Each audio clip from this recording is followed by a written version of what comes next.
decided to finally redo my failed Basque Cheesecake a while back, but this time it's just a normal flavor rather than pumpkin, and it's definitely successful this time around. So let me show you how to make this.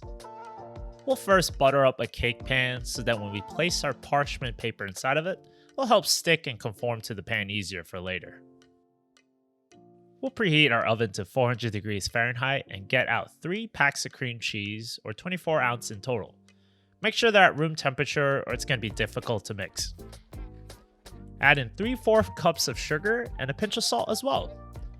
We're going to beat this until it's nice and smooth, and remember to occasionally stop and scrape down the sides with a spatula. I'll add in 1 tablespoon of vanilla extract and 1 1/4 cups of heavy cream for extra richness.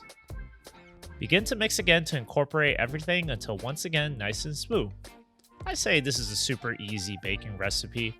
There are plenty of desserts you can make like this, which requires only mixing things in a bowl.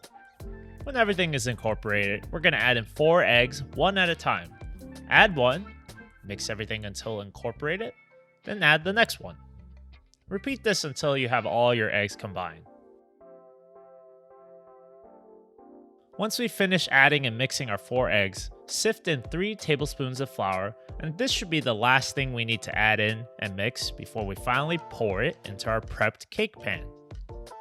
When you finish pouring out all your batter, tap it on the counter a couple times so we can burst open some of the air pockets in between the batter.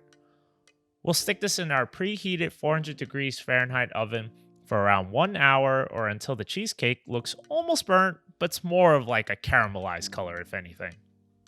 I forgot to mention that I took this out of the cake pan after letting it cool down for 10 minutes.